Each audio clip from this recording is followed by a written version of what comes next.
pessoal, aqui é o professor Ricardo Zaya. Nós estamos aqui mais uma vez com um vídeo no canal. Nesse momento, nós estamos falando mais relacionados à parte de refrigeração. Então, eu decidi para mostrar para vocês aqui, a régua de refrigeração. Então, aqui na régua de refrigeração, nós temos aqui os fluidos refrigerantes, R410A, R507, R404A e R22, tanto em Celsius como em Fahrenheit. E nós temos também aqui as escalas de pressão. Aqui a gente tem PSI absoluto, PSIA, e a gente tem aqui a régua em polegada de Hg, que seria a parte ali abaixo da pressão atmosférica, a parte de vácuo, e a partir do zero nós temos aqui PSIG. Embaixo nós temos o bar também absoluto, e aqui embaixo bar efetivo, que é a pressão manométrica. Então aquilo que está em escala negativa, ele fica em vermelho, e o que está em escala positiva fica em preto. Tá, pessoal? Que a escala absoluta ela é sempre positiva. Então ela começa desde o zero absoluto e vai, sempre aumentando. No caso da escala manométrica, que é a escala efetiva, nós temos o zero na pressão atmosférica. Então aquilo que está acima da pressão atmosférica é positivo e aquilo que está abaixo da pressão atmosférica é negativo. Se nós virarmos a régua, nós vamos ter aqui outros fluidos. Nós temos aqui o 407C, temos o R134A e o R717, que é a amônia. A mesma condição, Celsius e Fahrenheit, também de pressão. O que vocês estão vendo aqui é que no R407 eu tenho já duas escalas, uma que é Dill e outra que é Bubble. O Dill seria a tradução para ponto de orvalho e o Bubble para bolha. Então, essa linha, se você ver aqui na parte de baixo, nós temos uma representação de um diagrama que a gente chama de pressão e entalpia. Eu pretendo aí, daqui a alguns vídeos, explicar o que é esse diagrama pressão e entalpia, isso aqui vai ficar um pouco mais claro. Mas, em resumo, nós temos esse lado de cá, que é o lado onde nós temos o vapor superaquecido, o lado de lá, que é onde nós temos o líquido subresfriado, e o que está aqui dentro dessas linhas vermelhas é o que a gente chama de saturação, que são as relações que nós temos nessa régua aqui. Tá? Então a régua representa as relações que nós temos dentro dessa linha aqui que a gente chama de linha de saturação, onde está ocorrendo a mudança de estado, de líquido para vapor ou vice-versa. Okay? Essa parte do diagrama pressão e entalpia, ele vai ficar mais claro aí quando eu fizer esse vídeo para vocês. Então, se você tiver interesse, mantenha aí no canal, comenta lá que você quer aprender sobre o diagrama pressão e entalpia que eu explico para vocês. Então, pessoal, dando seguimento aqui para entender ali a régua de refrigeração, o que a gente precisa saber? Nós temos uma relação chamada temperatura e pressão de saturação. O termo temperatura de saturação designa a temperatura na qual se dá a vaporização a uma dada pressão, e essa pressão é chamada de pressão de saturação para uma dada temperatura. Então isso aqui eu tirei do livro Fundamentos de Termodinâmica, do Van Wylen, lá na página 31. Então vamos entender aqui, eu tenho aqui um cilindro, nesse cilindro eu tenho um êmbolo, que aplica aqui uma pressão constante aqui na água que está na forma líquida. Então nessa situação nós estamos aqui com a temperatura a 100 graus e a pressão a 100 graus. E a gente começa a adicionar calor aqui, para esse conjunto aqui. O que vai acontecer, pessoal? À medida que vai recebendo calor, nós começamos a ter aqui uma evaporação dessa água que estava na forma líquida. Só que, veja, a temperatura e a pressão elas vão ficar constantes.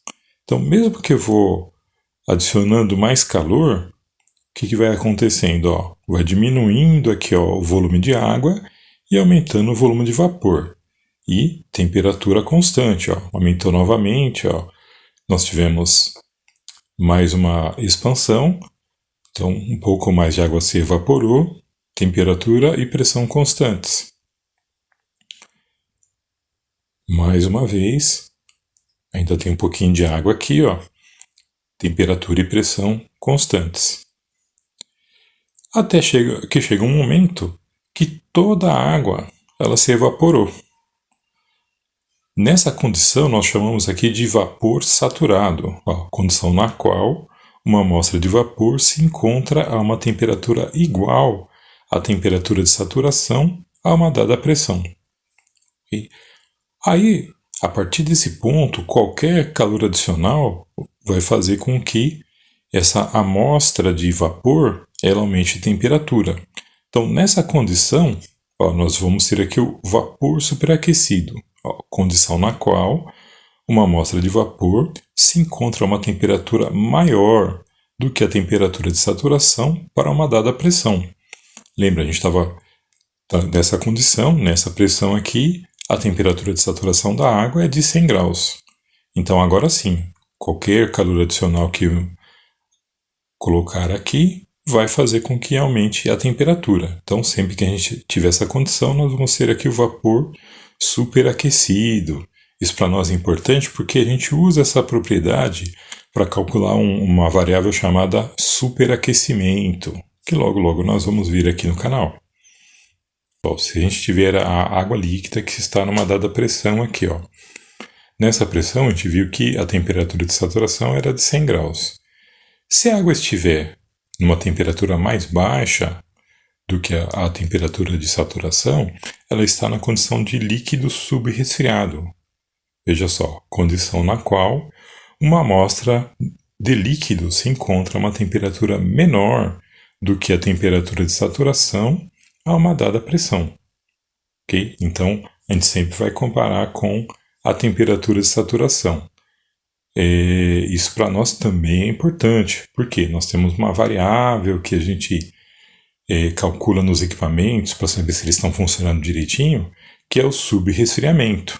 Né? Então, imagina, né? Subresfriamento tem tudo a ver com esse líquido subresfriado.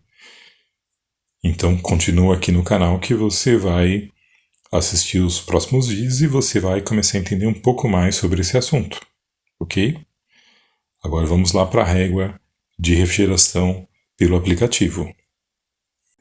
Nós agora vamos falar aí sobre um aplicativo muito interessante aí, que é bastante utilizado aí na área de refrigeração. Então, ele já está aqui na minha tela, tá? Esse RefTools aqui, mas se você quiser baixar, você pode entrar ali, ó, pela Play Store, ou ir na sua loja de compras aí do seu sistema aí do seu celular.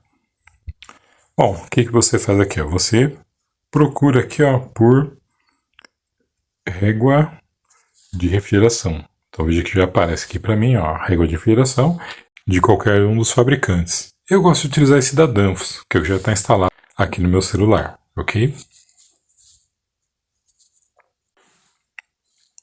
Bom, depois de instalado, você vai entrar aqui, ó, no seu aplicativo. Deixa ele inicializar.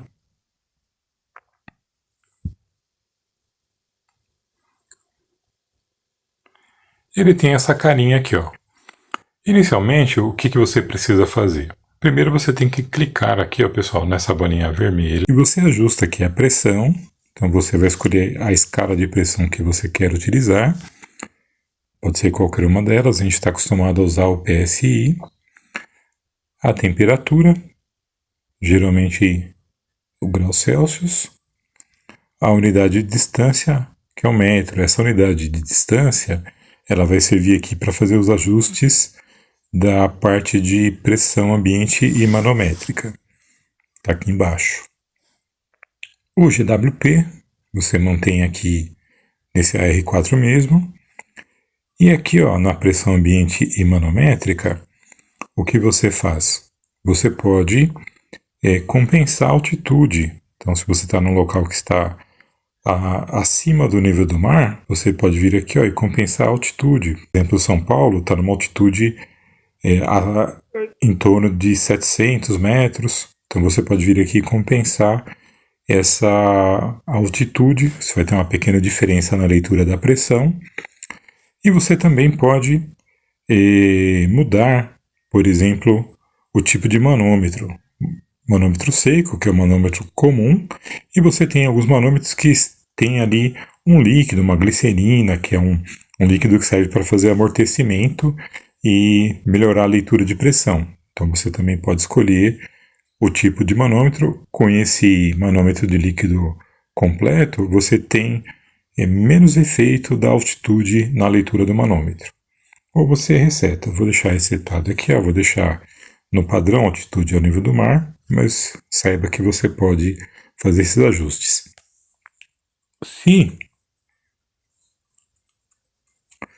Se o seu celular tiver a função de barômetro, você pode clicar aqui, e ele vai usar a função de barômetro do seu celular. Não é o caso do meu. O meu não tem, então ele diz que ele não suporta essa função. Então vou dar OK, vou concluir, OK, e vou voltar lá para a tela. Fechou essa parte.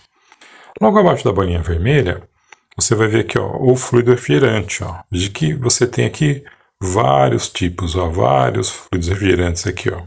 Então eu vou começar primeiro aqui falando do R22 e depois eu mudo aqui para um outro aqui que a gente usa bastante, que é o R410A. Então selecionei aqui o R22. Você pode selecionar aqui a pressão, se ela vai ser manométrica ou absoluta. Veja que já mudaram os valores quando eu mudei para absoluta. O que é que muda aqui? Geralmente a pressão absoluta é aquela que soma a pressão atmosférica no valor da leitura do manômetro. Nós utilizamos isso geralmente para os gráficos, então o engenheiro, por exemplo, utiliza essa função. Geralmente a gente utiliza aqui o manométrico. Tá? Bom, então o que acontece? Aqui eu tenho a linha vermelha, né? Então a escalinha que está em vermelho, que é a pressão, PSIG, e tenho a linha que está em azul, que é a temperatura. Então, se eu vier aqui mudar o cursor, olha o que vai acontecendo ali, vai mudando os valores de pressão e temperatura. Então eu posso escolher, mudando aqui, eu quero saber qual é a pressão do R22 a 0 graus Celsius. Então eu posso ler aqui direto na régua ou posso encontrar aqui, aqui do lado aqui, exatamente o valor. Então eu posso vir aqui, por exemplo, eu quero saber em 0 graus, eu venho aqui 0 graus, Enter, ele já corrigiu ali para 57,53. Eu também posso alterar esse valor aqui, por exemplo, para 45 graus, que é uma temperatura comum de condensação. Então a 45 graus Celsius, o fluido refrigerante tem a pressão de 236,1 PSI. O que é essa relação, pessoal? Ela é uma relação entre a pressão e temperatura do fluido refrigerante, e ela vale enquanto o fluido refrigerante estiver mudando de estado. Então, sempre que ele estiver ali evaporando ou ele estiver condensando, ele está mudando de estado, então nós temos uma relação entre a pressão e a temperatura. Nós vamos ter uma única temperatura de saturação para uma dada pressão. Então, é sempre assim, é bem amarradinho, né? Acabou a mudança de estado, acabou a relação. Okay? Então, essa régua aqui, ela vale para enquanto está mudando de estado. Eu vou fazer novos vídeos, primeiro explicando o ciclo frigorífico. E aí, com a explicação do ciclo frigorífico, você vai começar a entender o que eu estou dizendo com mudança de estado, ok? Então, se você já trabalha na área, você já sabe o que eu estou dizendo. E se você ainda não trabalha na área, né, você vai entender isso um pouco melhor com o nosso próximo vídeo, ok? Aqui embaixo nós temos mais informações, o grupo de segurança, A1, o nível GWP, que é o Global Warming Potential, que é o potencial de aquecimento global. Perceba que para o R22 esse valor é de 1810. ODP, que é Ozone Depletion Potential, que seria aí o potencial de destruição da camada de ozônio. Tá? Então veja que o número dele é 0,055. Então, como ele ainda destrói a camada de ozônio, o R22 é um fluido que ele está naquilo que a gente chama de phase out, ou seja, ele está saindo, está na fase de saída e ele vai ser substituído por outros fluidos refrigerantes. Tá? O que mais a gente tem de interessante? A temperatura crítica. Temperatura crítica é a temperatura a partir da qual nós não temos mais a mudança de estado de líquido para vapor. O gás, a partir dessa temperatura, ele só está no estado gasoso. Tá? Também, quando a gente fizer aí a aula do fluido refrigerante, mostrando lá o diagrama pressão e entalpia, essa informação vai ficar mais clara também. Tá? E a ebulição. Então, a 0 PSI, que seria ali a pressão atmosférica, o fluido refrigerante R22 ele evapora a menos 41,81 graus Celsius. Essa é uma temperatura que para nós é importante, porque a gente utiliza ela para escolher a aplicação do fluido. Então, tem fluidos que vão trabalhar a baixa temperatura, que eles precisam ter esse ponto de ebulição bem baixo. E outros que vão trabalhar em temperaturas mais altas, podem ter esse ponto de ebulição um pouco mais alto. Por exemplo, o R22 a gente utilizava para ar-condicionado, para câmaras frias, e esse valor de, arredondando aqui, menos 41, é um valor que ele é bem aplicável a várias situações. Se você tiver um outro fluido, por exemplo, que vai trabalhar numa bomba de calor, para fazer aquecimento da água da piscina, você pode trabalhar com esse valor da temperatura de ebulição do fluido. Você pode escolher um que tem essa temperatura mais alta, tá? Porque o seu objetivo ali é aquecer, tá? O que mais nós temos aqui, pessoal? Nós temos aí a cor. Essa aqui é a cor do cilindro. Então, a cor do cilindro do R22 é verde. Clicando na setinha, você vai encontrar mais informações. Ó, refrigerante, R22, qual é a classe? Ó. Ele é um HCFC. Então, você tem aqui o nome da mistura, cloro, difluoro, metano. A composição química, esse número CA, aqui, eu preciso pesquisar, não sei o que é. O óleo, que é o óleo mineral, e o óleo alquilbenzeno. Tá? A temperatura crítica, que a gente já viu lá fora, nessa temperatura crítica nós também temos uma pressão crítica, 723,7 PSI. A temperatura de ebulição, que nós já vimos lá ali fora. E temos aqui, ponto triplo, que seria uma condição onde nós temos os 3 estados da matéria coexistindo. Para o R22 seria esse menos 157,4. A densidade nominal, massa molecular e demais informações sobre aqui, um fluido refrigerante. Agora eu vou trocar aqui o fluido, para o R410. No R410, estou procurando ele aqui, vou selecionar R410. No R410 eu vou fazer aqui a mesma coisa que eu fiz para a gente poder comparar. Perceba que esse botãozinho, eu selecionei R410, o botãozinho do DIL, ele está habilitado aqui, ele dá uma pequena diferença aqui entre os valores. Esse fluido refrigerante R410 ele tem uma pequena variaçãozinha, então a pressão dele, quando começa ali na mudança no início do líquido e quando termina a mudança lá no vapor, tem uma pequena diferença de pressão, tá? Geralmente o que a gente faz para o ponto que nos interessa, que é o ponto de fazer a verificação da pressão para saber, por exemplo, o superaquecimento, nós utilizamos o DIL. Se a gente for fazer uma verificação ali do subresfriamento, que seria lá na saída do condensador, nós utilizaremos o bubble, tá? Como eu falei, primeiro a gente vai aprender na próxima aula aí o ciclo refrigerante e depois nós vamos aprender o diagrama pressão e entalpia. Isso vai elucidar várias informações que eu estou comentando aqui hoje. Isso aqui, para dar um spoiler, das próximas aulas aí. Bom, se eu vier aqui e mudar para 0 graus, que foi o que eu fiz, veja que a pressão do R410A ela é de 101,1 PSI. Veja que ela é bem mais alta. Se você lembrar lá do R22, a 0 graus, nós tínhamos quase 60 psi. Vou colocar aqui, ó, a 45 graus. 45 graus, Enter. Veja que a pressão foi para 380,7, bem mais alta do que do R22, que estava aí na casa aí dos 235, por aí, tá?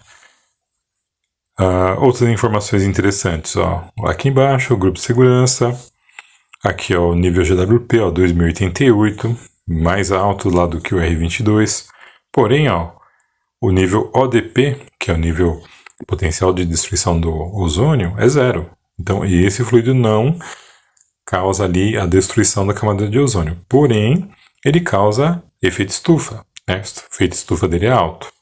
Temperatura crítica dele é de 71,34 graus e a temperatura de ebulição menos 51,44. A cor do cilindro, ó, é rosa. Vou fazer a mesma coisa aqui, ó, clicando na setinha, tenho aqui o fluido, a classe dele, que é um HFC. Ele tem o nome das misturas, então esses aqui são o nome dos principais fabricantes, né? AZ20, Puron, Suva 9100. Aqui é um dado importante, a composição do produto. Ele é formado pelo R32 e o R125, na proporção de 50% de cada um deles. Tá? Qual óleo? Ó, POE. Esse é o óleo poliéster. E aí tem as demais informações que a gente já tinha visto lá. Então, essa reguinha para nós, pessoal, ela é extremamente importante, porque nós utilizamos essa relação de pressão e temperatura em várias situações práticas. A gente mede a pressão e olha aqui na reguinha aqui para saber qual é a temperatura. E a gente procura comparar se a temperatura ela está dentro do esperado.